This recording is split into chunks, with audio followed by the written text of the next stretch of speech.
Warning: small talk is dangerous. It is a drug. My advice to you would be don't try it. It could ruin your life. Once you take the time to learn it, to really learn it, you will see that there is nothing out there yet to touch it. Of course, like all drugs, how dangerous it is depends on your character.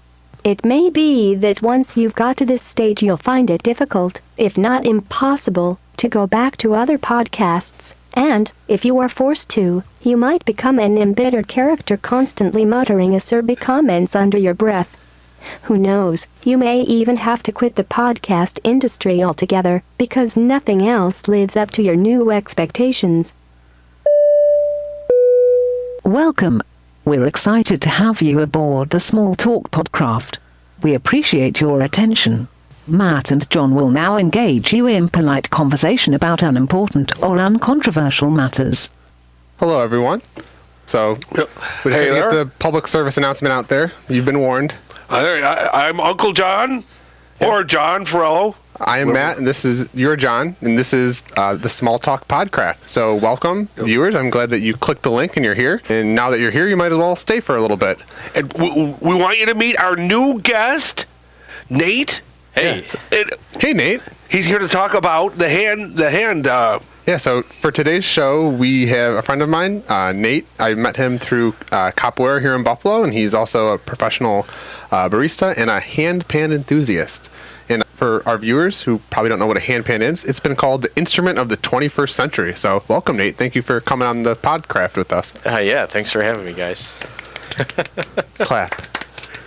So awesome. So I guess before we get into the handpan, I just want to know kind of a little bit about you, maybe in BH time, before the handpan. So tell us a little bit about yourself. Yeah, I guess your musical history. Were you always a musician, or I don't know? Tell us about your life before you encountered the handpan. I mean, like growing, I don't have any musical background really. The first musical experience I had, I went to a music festival for the first time. Someone had shown me how to do triplets on a drum, and it was so fascinating. It was really wild to just coordinate my hands with an instrument. After that, I didn't keep playing drums or anything, but it was just like that introduction to like, this is music and anyone can do it, even you. Cool. Yeah, I think it's cool because music, there's the one on the book that the New York psychologist from McGill University, he talks about like your brain on music and how music affects the human brain. We all hopefully have a brain. Yeah.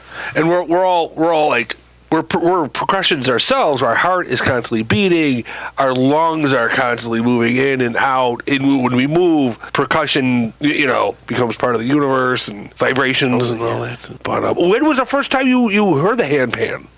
Working at a vapor shop for like electronic cigarettes, and we would have people constantly just coming in and out all the time. Some people would hang out with us and talk. One of my customers knew I was like always into just music and drumming in general. And they came in with this video on their laptop. They're like, Nate, you got to check this out. This is crazy. Like, this is so wild.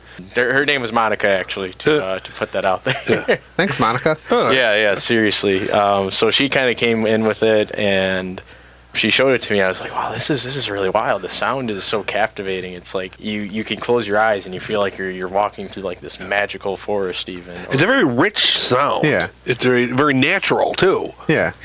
Yeah, definitely. As soon as you hear it, it's all of a sudden captivating. The second question you ask yourself is, how do I get one? Yeah. So I think just to give our viewers, I mean, it's we can talk about it, but it's one thing to actually hear it and experience it. So I'm going to ask you, Nate, could you play us like a quick little jam? Totally, yeah. As Nate prepares, I want to paint a mental picture for our viewers. Okay. So basically, I compare this, if you're familiar with the Mario Kart game, the Mario Kart, the best video game probably ever invented. Yeah. The shells, the green and red shells that you would send at other players, this basically looks like a Mario Kart shell, but it's obviously not green or red. Yeah. It's metallic, and it looks like kind of if you envision a flying saucer. Yeah, UFO shape. Yeah. It's metallic. It's got little divots that make it look like a shell. Yeah, and the divots are part of the sound. Yeah, so that's a mental picture. Hopefully, I painted that well for you. I'd say so. Yeah.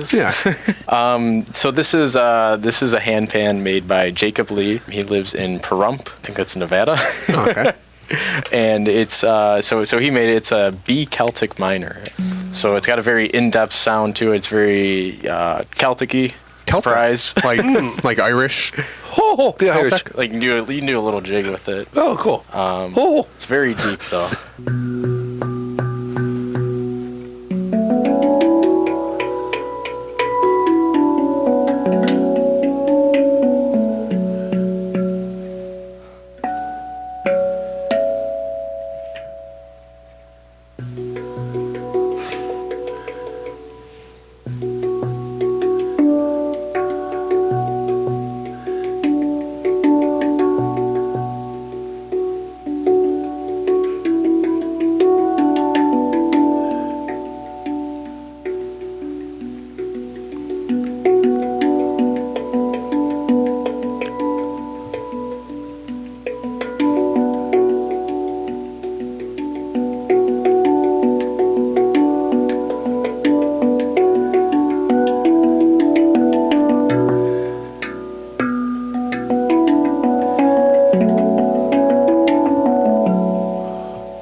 Fest. Clap. Yeah, because it's just such a rich bunch of sound Yeah, I that, feel like that our, you just created. Our podcasters probably don't even want us to start talking, and they can just. I'd be fine with him just playing for the rest of the Yeah, hour. yeah. But it's just such a rich, complex sound, but you did it so simply. It's like, that's what I like about the instrument itself. It's a simple, Very simple. metal thing, Just a metal pan. No, Yeah, you can just, just express all that, like, just that great music. Like, I can see why you got right into it. 'Cause, like, I'm tempted. I want to, So I remember the first time we were at a capoeira event, and you just like brought it out and just like, wait, what is that? And then you start playing, and wow, Yeah. thank you for you expanded my consciousness. It's like this. I didn't know what it's for. Now Yeah. I do. And it was I don't think if Yeah, you polled humanity and said how many people like the sound, I think it would be somebody would downvote it, but I don't know. It's kind of like banjo playing. You can't do a sad song on the banjo. I don't think you could do a sad song, but you could probably do a poignant song with that. Yeah. Maybe a melodic. Definitely, Not sad though. You could do like I'm so sad since my horse died kind of thing, but it would have to be like very yeah. So it's a very cool. It's like cool. We experienced it, but like, where did this thing come from? How did you just like? What is the history of this thing? Yeah. So I don't know. How did you, from what you know, because you're very involved in the hand panding community? Where's this thing's roots? Where does it come from? So essentially, it comes from Switzerland. It was made by two people, Felix Rohner and Sabina. They were they basically were traveling with steel drum bands in Trinidad. They were traveling with these steel drum bands, and Felix was essentially the tuner for these drums. He was traveling with them, and after they would get out of tune after so many shows, these things don't. After banging them with like mallets after every show, they go out of tune. So you need like this. They kind of referred to these people as like magical entities who would like be kind of like backstage. They would be the backbone behind like all the stage production as far as like tuning goes. Essentially, there's the Rita Weber. Yeah, right? Rita Weber. Yeah. That's what I'm looking for. A Swiss percussionist. She like the more of a physicist type of person, or more? He was like a percussionist, and he came from southern India. He just knew he played the ghatam, which is neat. It's basically essentially a clay pot, and you basically just put a bunch of these clay pots like in a half circle around, and you play them all, and they have different notes. Oh, totally. And so he kind of came to Felix and he said like, hey, can you make like a portable steel drum that I can just play with my hands? Oh, okay. Like it's simple and mobile. You can bring it wherever. Kind of like the steel drum itself, but a little bit more compact. Yeah, and instead of like hitting it with mallets, you have your hands that can just tingle out. Yeah. So essentially, he was just trying. He said, hey, can you make me got a single ghatam out of steel? So instead of having these 10 different clay pots, I just have one steel drum that I hit and has all the notes. Yeah. It's like then the handpan was born. So totally. Do you know? Does he feel like he owes a copyright type of thing to this? So the company Pan Art, which is Felix and Sabina, essentially they own the copyright patents to Pan Art and the phrase Hang, Hang. So it's actually their drums aren't called, or their steel sculptures are not called handpans. They call them like sound sculptures. Yeah. A lot of people say they're sound sculptures. Yeah, they have like a actual U.S. patent for their nitridized steel. Basically, the steel, it just straightens out the crystal structure of the steel to like harden it and make it a better voice, or better sound. But they've essentially like patented their steel. Oh, okay. So yeah, I was impressed too, because just doing research for the show, there's the documentary on YouTube that anybody can access. And I was just amazed the amount of science and thought and effort that went into making such a thing. Totally, yeah. If you look up hang drum documentary, that's like one of the first things that pop up. So it's called like hang drum, pantum, handpan. Seems like there's, or it's just like a steel drum. Like there's all types of names for it. Essentially, yeah. The first person who ever actually coined the phrase handpan was Kyle Cox from Halo. He made Pantheon Steel. He actually made one of the first American handpans, essentially, that was like recognized, and he distributed it to people. Really expensive now, like they range anywhere from like $2,000 to like $3,500. He's been in the game a while, he was like one of the first few people that actually see a hang drum and think to himself, hey, how can I recreate this? Like, how do I make this a real thing in my life? And so, yeah, he did it. He copied them pretty well. I mean, it's not the whole structure itself and the biology is fairly the same, but obviously Kyle and the metals he used and his techniques are a lot different than what Felix and Sabina use. Yeah, it's crazy how they're just, I don't know.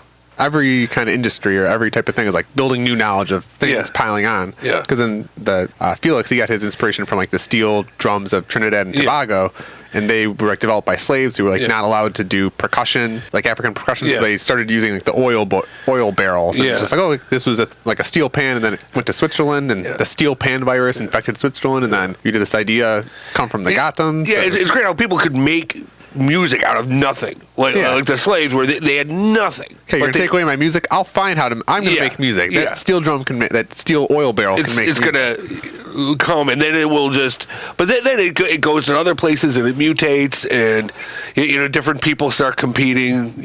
Totally, yeah.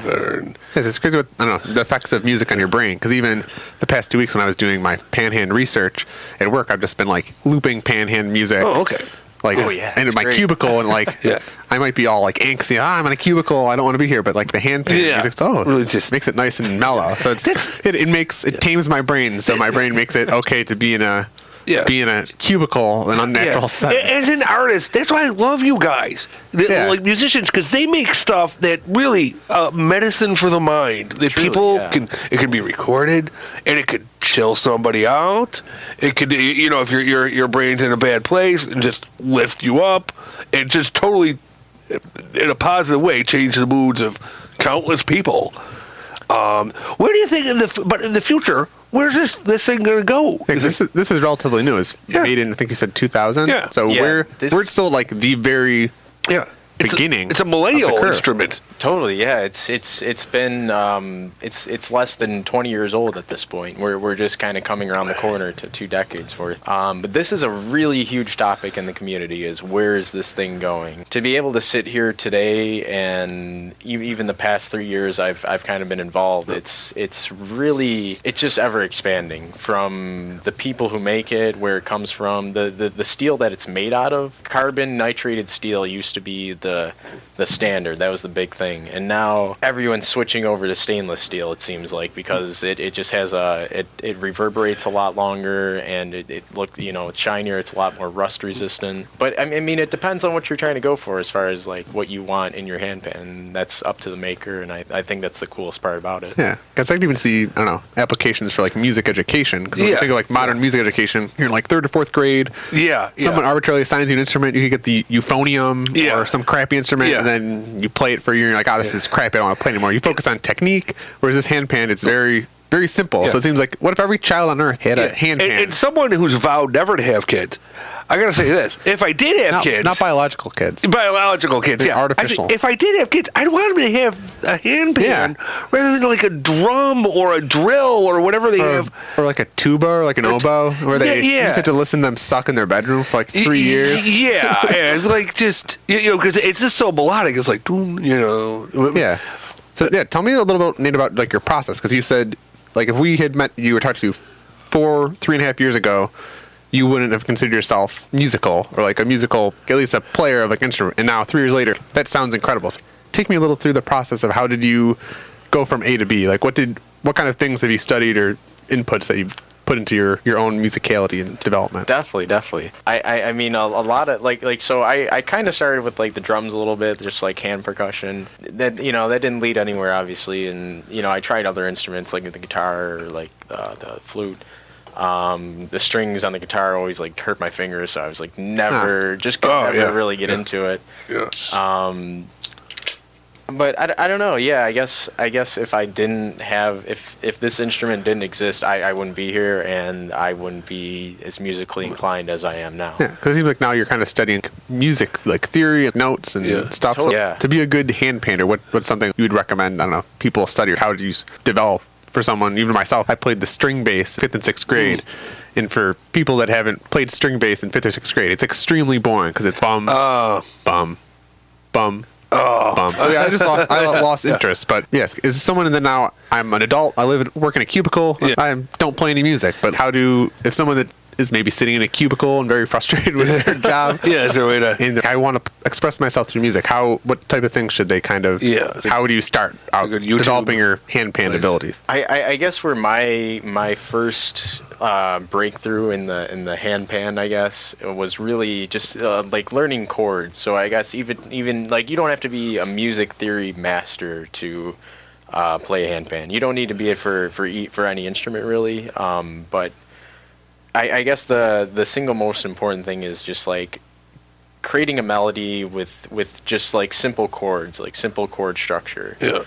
One of like my favorite artist, Carlos Rodriguez, he was explaining to a class one day that we actually took at a gathering, and he had us literally take just one note on the handpan and play around with it and see what we could do with it. And there is endless possibilities even with just that one note. It's pretty wild, and you could say that about pretty much any instrument. It's all about incorporating rhythm and then adding a melody to it. So you don't necessarily need like all these complex techniques and just like things that take like years and years of practice before you finally get it. So I would definitely say start simple. Learn what chords you can create. Learn what chords can follow other chords, and eventually we're human beings. We have a very music inclined, even within ourselves. Yeah. Even a lot of people say like, "Oh, I'm not musically inclined. I can't learn an instrument." But the human is. Yeah, totally. Yeah. I think it's cool because when I was doing my research, the Sabina Schauer, the founder, it seemed like if she's a scientist, because they did so much science, they went into like the nitrate, the steel. They studied the physiology of the ear to see how it hears. They even did research with a physicist to figure out that and determine through like laser and holographic interferometry. Yeah. They discovered that it gives off gravitational waves, exactly how Einstein's theory of relativity predicts. But the amount of science, basically her hypothesis that she started with was, is it possible to speak the language of the soul? It seemed like that was her was her hypothesis, and then through her research and development, she developed this hand pan. Which is, I couldn't do it. Yeah. I tried, I had a thing as a kid where you would talk into a string in a can and you try to talk, and it just didn't work, when I tried to develop my own instruments. But it was a I think it's like disaster. when we were talking with Professor Sun last class. If knowledge is a brick wall, you don't worry about the bricks. Just lay one brick. So Sabina, she laid the hand pan brick in the collective knowledge wall. Yeah. It doesn't matter that you didn't know it. Another human figured it out. So it's cool. Now we can take it and build our own. That's right.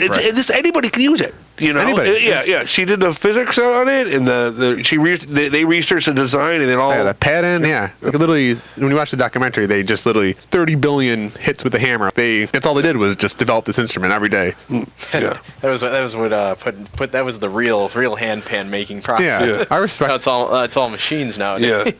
Well, I respect them so much because we don't want this instrument in a Guitar Center or at a Walmart. Yeah. And they're very much. I respect kind of the history and the roots of it. That it's very much anti-established. I respect that, but as a realist, you kind of have to go through that process where it has to become commercialized. But then some kid could make it its own. So like some other group, a whole culture of people could grab this, and it could be something just unique to them that was never even envisioned. I could see the people like using it in groups. Yeah. And you'd mentioned, I don't know, that you'd gone to handpan gatherings. Yeah. Totally. Can you explain to our viewers and myself, because this just sounds awesome. What is a handpan gathering? What is that like? It's funny. It's just a bunch of people who discovered this instrument, and they just want to be surrounded by their colleagues Other and their enthusiasts. friends. Other enthusiasts. do you once you play the handpan or get passionate, you're not a normal human anymore. Like you are, you're an outlier at that point. So you're just attracted to other people that play the handpan. Not saying that's wrong. It's just like you can't be an average person and play handpan. The two don't go together. You've traded your soul. After you don't like expanded your soul. Yeah, you don't have a rivalry with the people who play that thing that goes twang twang twang in the mouth. the Jewish harp. harp? I got the Jewish harp. Yeah, like those guys. I hate those guys. You know? It's so funny seeing the other instruments that people bring too. The Jewish harp being one of them is like it's like a coin statement now at handpan gatherings. Yeah. You will find at least one person with it. Same with the calabash. The calabash is essentially like this giant gourd that's been cut in half. Oh, okay. And it's been dried out. It's been hollowed out. So it's just a dried out shell, but it goes so well with the handpan. Okay. So now you go to handpan gatherings, and now all of a sudden it's a Jewish harp handpan. That's what, because I just picked that out of my head. I was thinking, what other instrument? I'll just pick this out. It's pretty funny. That actually is a thing. Okay, yeah. I think we discussed outside of the podcast too the potential. Like obviously, our viewers know that I've been living in a van, and we've talked about how can we blend the vanning community and the handpan. Yeah. So you have pans and vans. Maybe we could start some sort of hand van or vans and pans band. But totally. What other the hand van? Because if you have a van, you can stick a bunch of instruments in the back. And you can play your van. Yeah, that's so right. like, what other instruments would we need for our viewers if we wanted to start this band? What other instruments do you think would complement a handpan van band? Oh, anything with string, violin, viola, bass, guitar. It's been done. It sounds gorgeous. I've played with a few violin players myself and a couple guitars. It would be really cool to like in the movie Mad Max, is to combine that with your van where you're playing the handpan or whatever instrument. I don't. You got to watch the movie Mad Max. Okay, I will. There's this great scene. I'm sorry, viewers, go watch that. There's a great scene where the guy's jamming on the guitar while they're speeding through the desert and just blasting out music and going nuts. But you can do that with your van. Plus, like being in a band is only one of the few socially acceptable reasons for owning a van. Yeah. If you're in a band, I drive a van. They're like, oh. That's why. But if you're just some random guy that works in a cubicle, you drive a van, that's weird. But if it's like, hey, I need this van for my band, then it's like, he just needs it to move the instruments around. If you're just working in a cubicle, then it's kind of not. It sends creepy signals. But unfortunately, it's the society we live in. Yeah, the society. Stupid society. Stop it. But anyway, so, now you've played for groups of people, right? Yeah, so I've played at, yoga studios will sometimes have me in. Mainly my audience so far in, the past couple of years has actually been people just walking on the street. So, okay. Street art. So busking is, it's a global phenomenon, essentially playing music or even doing your own act, whether it be magic or whatever.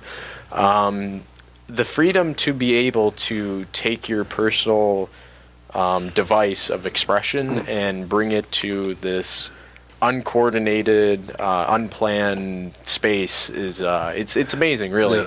I think more people should do it. I wish more people would do it. But there's a little bit of magic in that sense because you have to set your own stage up, and you have to kind of reel people in your own way and. The handpan kind of does that for you. Honestly. That's good. You hear that down the street, you're not really. Yeah, you're gonna be like, "What's that sound? What is that?" Do you think it's been about 15 minutes since you played the handpan? Do you think you could play? With that being said, do you think you could play us another tune, but put your expression of how you feel being on the podcast? And then maybe we could use the tune as some sort of. I mean, obviously, we pay you royalty fees, but maybe we could use it some sort of we could use it theme song, or I could mix it on our opening track. But express yourself through the handpan.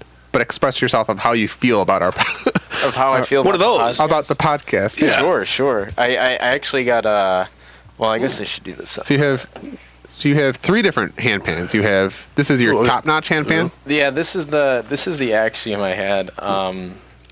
This one's just been kind of I don't know. It's the one I've been kind of messing around with a lot. Because you have a shitty handpan too. Actually, maybe looks like a medieval weapon. Yeah, maybe we should play. Yeah, maybe a tune on your shitty handpan since we're a shitty podcast at this point, just starting off. And then if we get more viewers and make revenue, then once we establish ourselves and make a good podcast, then you can play on the good handpan. I feel like I made it the shitty handpan because of just how unknowledgeable. Did you hit it too hard? Can you do that? Yeah. If you hit the note too hard, you're gonna hear it just. It's not going to make a pretty noise. It's not something you want. But this handpan was, It was okay to begin with. It sounds. You can kind of sound. You can hear it. It's got a little bit more ting to it. It sounds more closer to a trash can than someone who's A actually shitty trash like. can. Yeah. It's still kind of cheerful though. Totally, yeah. I had it. I've had this for like a year and a half, and this was all I had to play with. You know, I didn't have my collection of hand pans and tongue drums that I do now. So this was really nice to start with. This is a D minor hand pan. D minor. It was made by Orbipan, and I think they're in London, I believe. In England? Yeah. This one was made there, sent over. I mean, there's nothing actually wrong with this. There wasn't, they were kind of a new player in the game, essentially. That's kind of how I got it, is because every other maker at the time, they had these huge waiting list for that's what you could get at the time, at least a year. Yeah, it's a labor-intensive process. The fact of you make the metal, you bend it, then you drum the holes, and you beat it until it makes the sound. And Totally, yeah. It takes roughly about 40 hours, is what I for one hand pan. Wow. For one hand Okay. What's the average? What's the price of like an average hand pan? For like top quality, they've 2,000. $2,000. Yeah, but it's worth it though. Yeah, once you watch the documentary and you get the essence of the hand pan and how it's handcrafted and the people put their life literally just making these things, and it makes you much more respectful. Of it's like a samurai sword. It's a unique. It's a piece of art and stuff. Definitely, and that's I almost feel bad calling it like a. Yeah, it's not a shitty pan. I wouldn't say it's a shitty hand pan, but it's. But I can see a little kid sliding on it. This. And honestly, just the experiences I've had with this, even just like watching other people play, and sometimes people be really gentle with it, which is totally fine. But if you give this to someone like some drunk chick. Someone who just is really used to having like a djembe or something and really wailing on it, that's pretty much what they were doing to this. And the second I see people's arms go above their head, I'm just, a little piece of my gut kind of just shrinks down. Yeah, you got to be careful if you ever had bad experiences with the public, totally, comments, or it's just messing with your instruments or definitely. Anything. Let's hear our our not so shitty theme song on a shitty hand pan.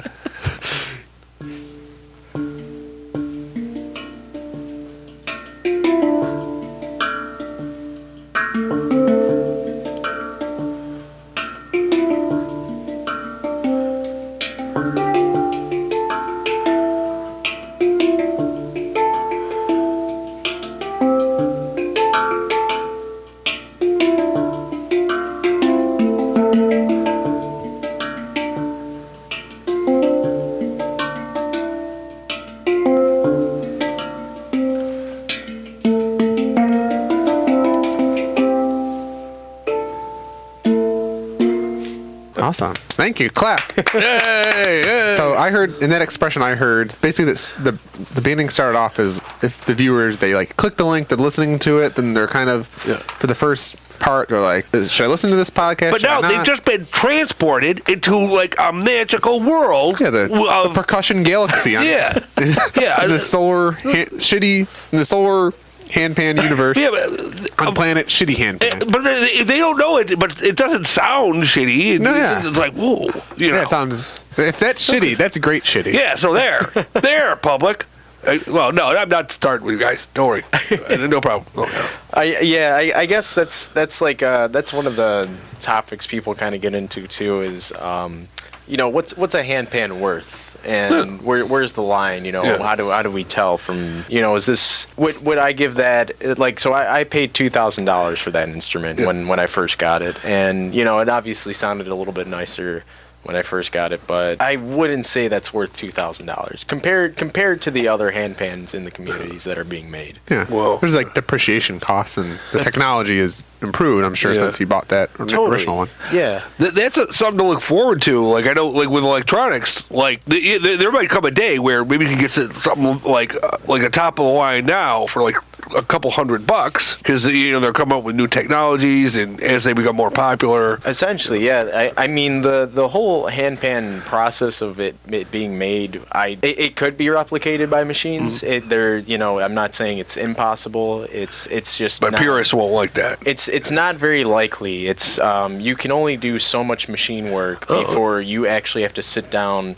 with just your human body and your human hands and arms, and you have to sit there with each note and fine tune it. Whoa! And essentially, that's beautiful. So limiting being a biological being, right? Yeah. At some point, you just have to sit there and just beat it with your human body. Yeah. Oh. And then your frail human shoulder just starts hurting. Yeah. I better use my stupid hands for this. There's no machine around to help us out. Yeah. Yeah, it's pretty wild. Just all the techniques. It's not just hammering either. One technique is a rolling technique, which is literally just a roller that spins around in circles and it applies pressure as it goes around. So you picture like a flat sheet of metal, and you picture this roller just going around it in circles, and each time it goes around, it just gets a little bit more pressure, and it just pushes the diameter of that shell even deeper. Whoa. That's one way. Another way is the newest form was hydroforming, which was coined by Colin Folk. He makes Seafolk handpans. Essentially, he designed the system where you would take a flat sheet of metal again, and you would fill it with pressurized water, and essentially that would create a perfect dome. And so you would have essentially a perfect handpan shell to work with, and that's awesome. You don't have to do any hammering. It's not you don't have any pain in your shoulders. Yeah. It's great for people who just want to do the tuning process essentially. But and he was nice enough to actually release all this information online. He said open source. That's awesome. That's great. Yeah, he I remember him in a couple of years ago in Hangout USA in North Carolina. He was specifically like, "Look, guys, I'm not looking to like put more work on myself. Like, I want you guys to go out and figure this out for yourselves." So knowledge to the people. Totally. And the knowledge you put out there, it'll come back to you somehow. Yeah, it's your knowledge. Yeah. Why wouldn't you want to see it grow? Yeah. Yeah, it's really innovative. You see something new every just couple months even. What are some other like deep philosophical, esoteric debates within the handpan community? Yeah. So a big one is what do we call handpans, or what do we name them as? There's pantom, hang drum. Handpan almost sounds like it's something in your hand. Because I keep saying panhand, because then I think I'm used to saying panhandler. So it's just kind of like a little bit of a tongue twister if you're used to panhandler, handpan. I think the phrase handpan is definitely stuck. I don't think that's going away anytime. Pantam is another one that gets brought up. Oh yeah. Other than that, it's really it's just it's just a word. It's referring to what the instrument is. I think people get really hurt on it when they use the phrase hang incorrectly. Hang. So we kind of touched a little bit of how hang is referring to Pan Art's creation. That's the original design by Felix Rohner and Sabina Shah, right? The original. Yeah. That's their patented name, and so I can kind of see how people would want to be kind of defer away from that. Are there any like major artists who like are working with the hangpan? With the hang drum, or the hang, is they really stress that it's not a drum, it's a hang, which it's like that hang, it's a Swiss German dialect, so it's hang, not hang. Any American would be hang. Hang. I said it like wrong like 3 or 4 times already. Like it's pretty funny. It's such a simple word, but you know. So a lot of people kind of stay away from that. I think that's more just like patent regards and just respect for the creationists who made it in the first place. I think the true controversy comes up, and it's really just kind of laughable when you look at it as a whole. But so each handpan is made within a scale. So like the axiom that I had is a B Celtic minor. It's a set of notes in the scale of B minor. Essentially, you could say this to any other handpan maker, and they should know, okay, this is what's on a B Celtic minor. You look at other handpans such as the Kurd, the Kurd 9 specifically. I have a F sharp minor. It's a Kurd 9. It's made by Tacta Handpans, which is Rafael from Brazil. Really cool guy. He actually uses stainless steel. I wish I actually would have brought him with me today, but essentially, so he made this, and everyone kind of phrased it as the Kurd 9. But there's 10 notes on it essentially. There's each this handpan is 10 notes, but it has 9 tone fields and 1 ding. Which is essentially, the ding is the center note, essentially. It's like, and the tones are like the little divots that make it look like a Mario Kart shell. Yeah, essentially. And you would kind of think to yourself, like, okay, it's 9 plus the middle note. But then some people would say, well, the middle note is a note. So why are we excluding it from? Why isn't it a Kurd 10? Yeah. Why are we calling it a Kurd 9 kind of deal? So it's really just this whole like conversation piece, and it's really, people like to argue it a lot. It's more of like a funny comic meme at this point. It's like if I went to like I don't know, like Canada. I think that's the gathering of Canadian handpan enthusiasts. Oh yeah. It's like I need to go to that. I could. Those are my people, the Canadians, and then they also play handpan. Yeah, I love those Canadians. Yeah. My girlfriend's Canadian. Oh, Wow. right on. Yeah. That's awesome. Ex-Canadian. Canadians are great. And yeah, when I heard about Canada, which is the Canadian panhandling gathering, I was like, I need to go to that. Eventually, maybe I'll just show up in my van, just drive there. Just drive there. Like, I don't have a... Like, hey, I'm here. I don't have a hang on, but, It certainly would be nice to like get to that point. I mean, even like our gatherings here in the States, they're relatively small. They're not more than like 200, 300 people. Is there anybody else in town who plays this? Yeah, in Buffalo? Yeah. There actually are a few artists in Like Buffalo. a small community? I mean, most of them are. You go to like a drum circle. Oh, and, like, okay. So you'll find a few of them there. Oh, have you been to any of those drum circles? Or? Yeah. I've actually tried bringing my handpan to a few, and it ends up just getting drowned out by a bunch of djembes every time. But are there other instruments like you said the Jew flute or maybe go Jewish on with it yeah. or there are other like different instruments? I mean, as far as like hand percussion goes really well with it if it's a low volume, if it's not like overpowering the handpan. Hey, have you heard of like maybe a singer who could go along with it or have a mantra or Totally. So David Sharir actually, he's a handpan artist. He what's that famous Tears for Fears song? Mad World? Mad World, yeah. Oh, that's a creepy song. He actually he did a cover of that song on with handpans, and it's literally it's his voice and handpan. Yeah, I like that song. Yeah, it sounds great. I'm using the internet to find it. Ah, yes. Here's David Sharir. Yeah. Okay, I'm going to click on the link. Here it is. Ooh.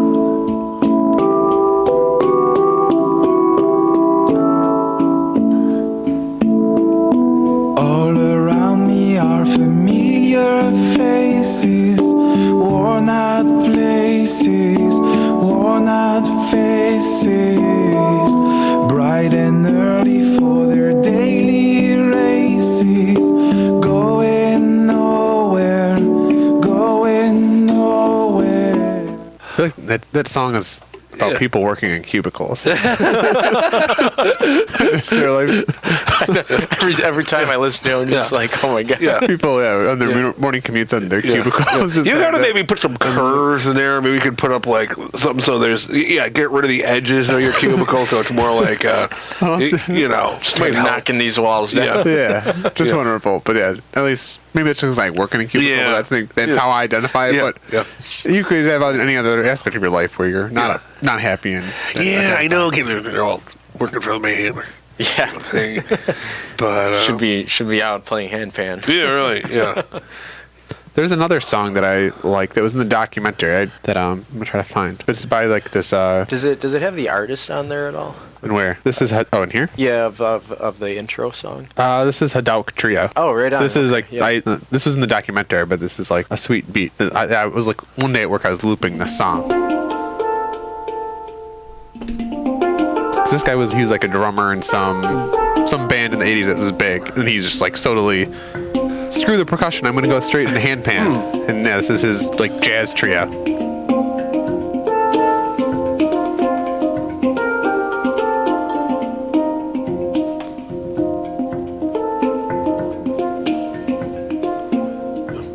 He's jamming a drum set. I'm moving my hands to this. Those things. Airpan. Yeah. Yeah, air pan. Yeah, They right. have air guitar. This is the beat. Oh. This is the more happier scales they kind of hear. He uses his gong. Boom. We're all moving here in the podcast here. It's hard not to. Yeah. And the little jazz starts. Oh, the little. Yeah. It's kind of happy.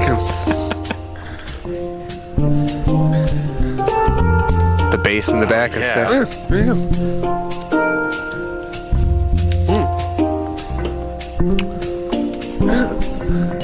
The flute. go. The flute. There you go. Yeah. We need a flute in the van. The pan a van flute. band. It all works together. Oh, it's perfect. Yeah. Are there any flute players? Any of our viewers want to join the band? Yeah. Come on, you guys. Any of you? Flautists?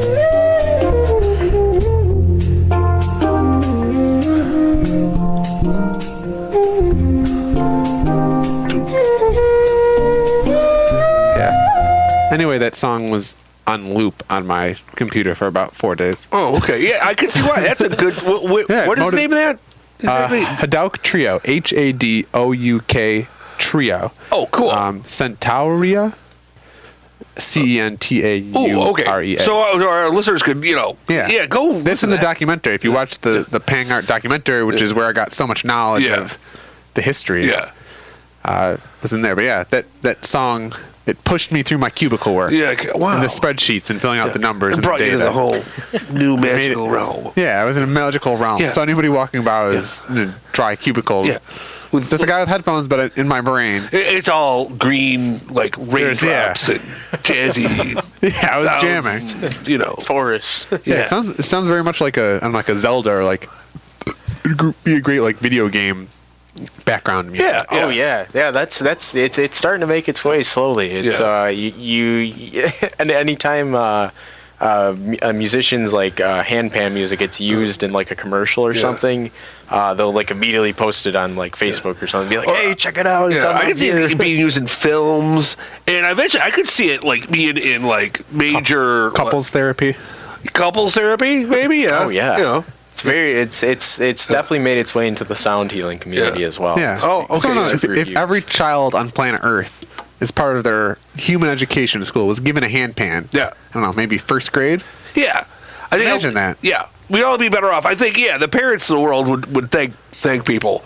But the bad kids would probably use it, would throw it at each other. For evil. For evil, they'd be using it as sleds and, shields and, Well, you only get one handpan. Yeah, You get a nice handpan in first grade, and then it's your job to take care for it. Yeah, They'll teach you general responsibility skills. Yeah. it's like a pet almost. Yeah, caring for other life forms. Yeah. good It life is skills. like, that's another thing. It's very organic.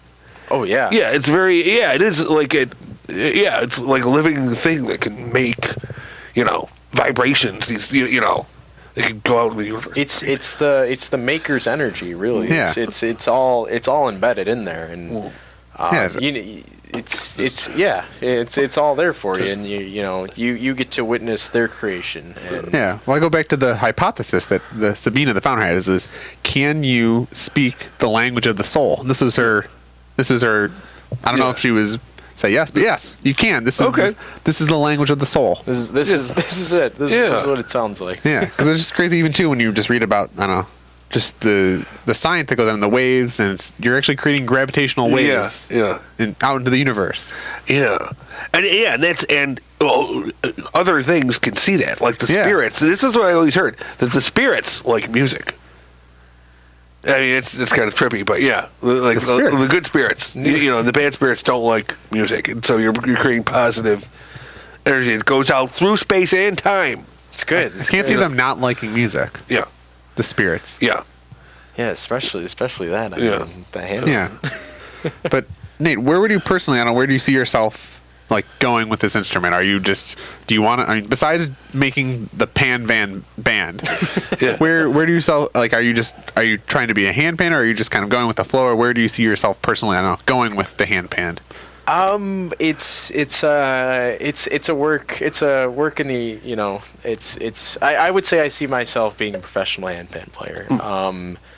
I may not feel that way now, Yeah. and there's a sense where musicians have a feeling of inferiority to other musicians, like they just don't put their music out there because they think no one's gonna like it, and that's obviously the opposite. Everyone wants to hear what you kind of have to say.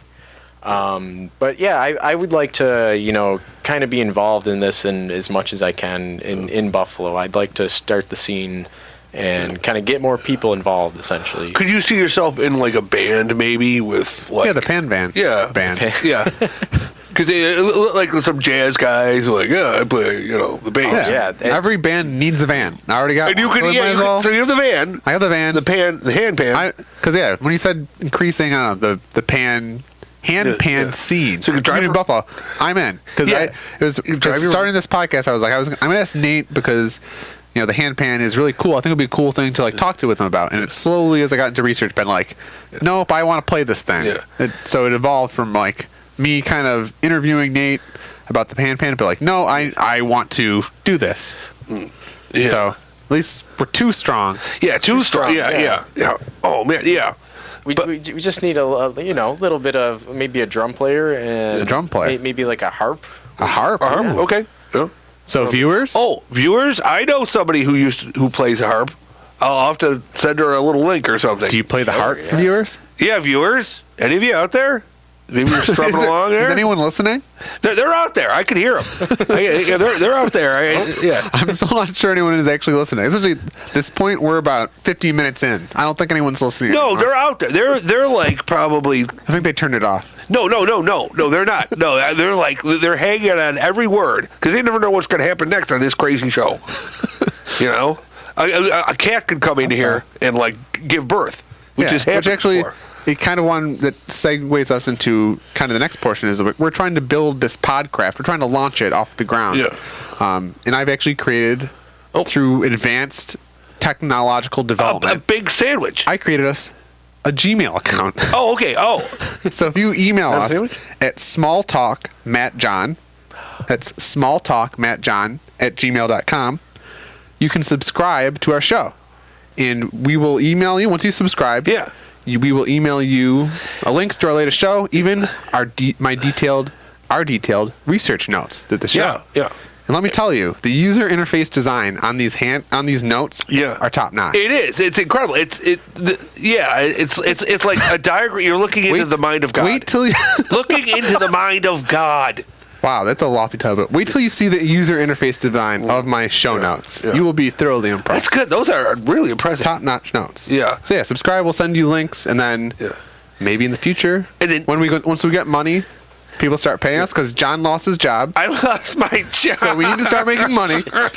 Maybe we'll send pins or something out to us. Pins, shirts, pens. Like maybe not necessarily with our logo on them, but we have pens. I have a lot of pens at Maybe home. hand pans, custom hand pan songs. Sure, maybe yeah. we could send. You could, obviously we'd give you the royalty fee, but you could develop. I could draw you a picture of a cat with a gun. I could send true. that to you. Small talk. Small talk. That's what I do. Yeah, small talk sounds and Yeah, sounds. Oh, and also I could send you movie recommendations. that's true. Oh, excellent. I recommend, since now it's the holidays, that you all go on YouTube and watch the Star Wars Holiday Special, Huh. which is it's if you're a Star Wars fan, you'll be like your mind will be blown. Nice. Star Wars Holiday Special. Okay, it's So the it's- holiday season. So yeah. But also, as we have about 7-8 minutes left, so I want to get John and Nate your guys' opinion on a question that's been on my mind. Okay, sure. So I went to an event, an event where they have name tags for you, right? Like you go, they have your name.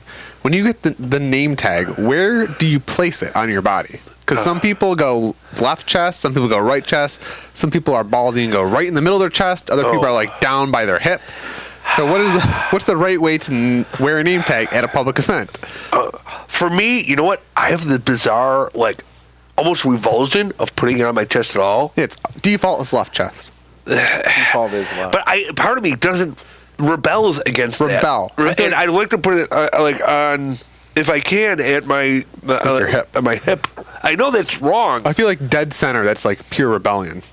That's Totally. That's kind of like, this guy's a little insane. How about you, Nate? If we're going to a hand pan gathering, maybe they have little hand pan name tags. Where would you place yours? It's crazy because I've actually been to one that they've had name tags. And people got really creative with it wasn't a pin like a normal name tag. Like a sticker? Yeah, it was like a sticker. You'd write your name on it.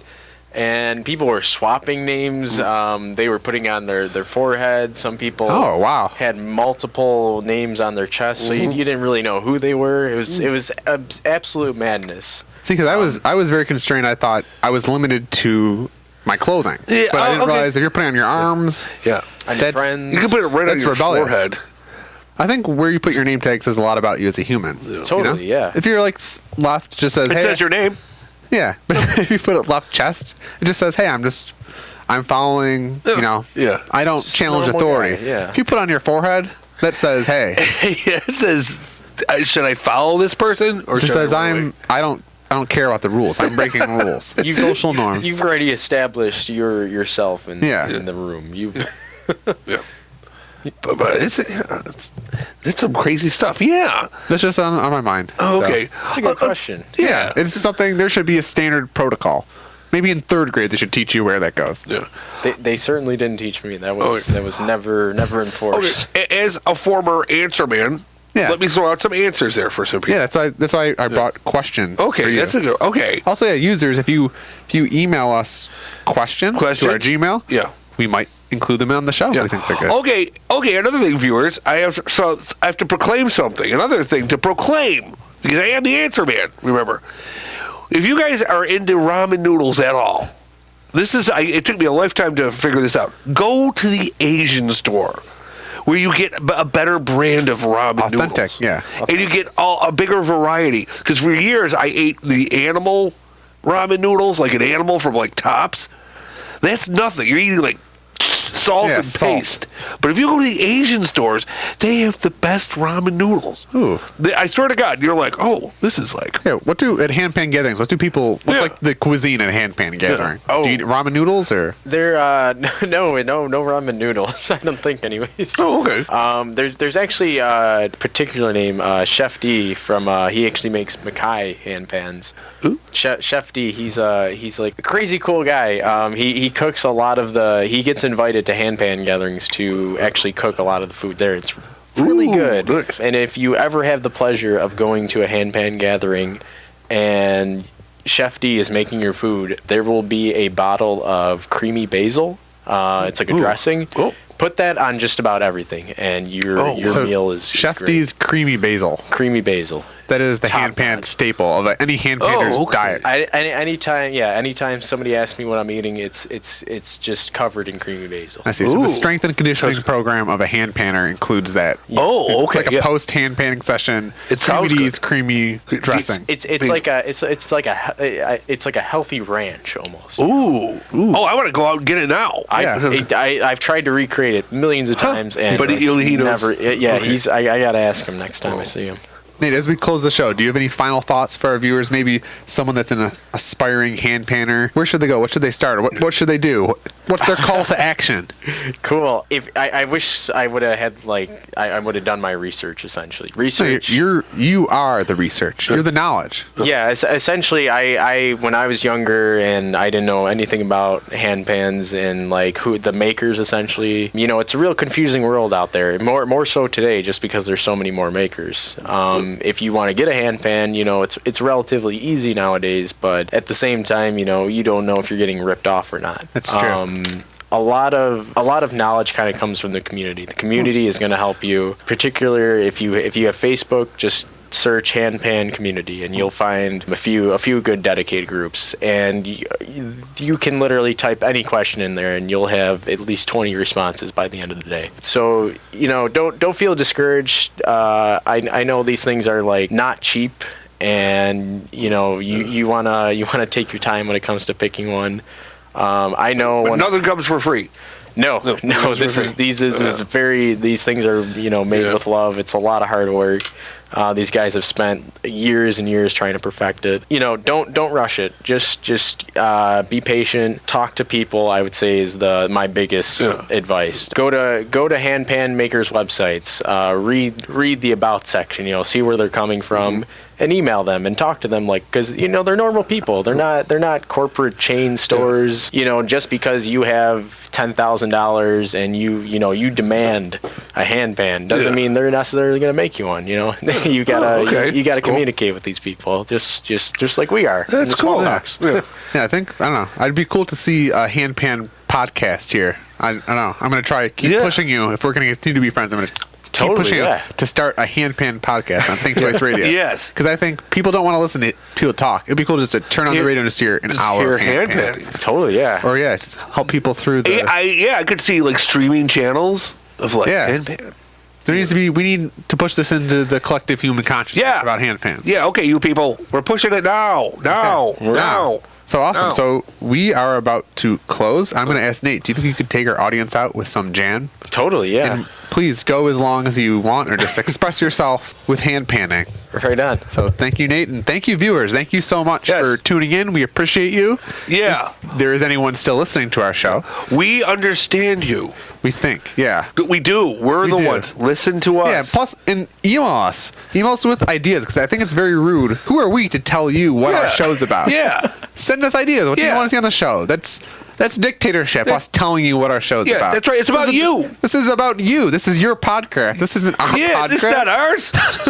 No. This is a democracy. Yeah. Send us ideas. Yeah.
Awesome. Thank you.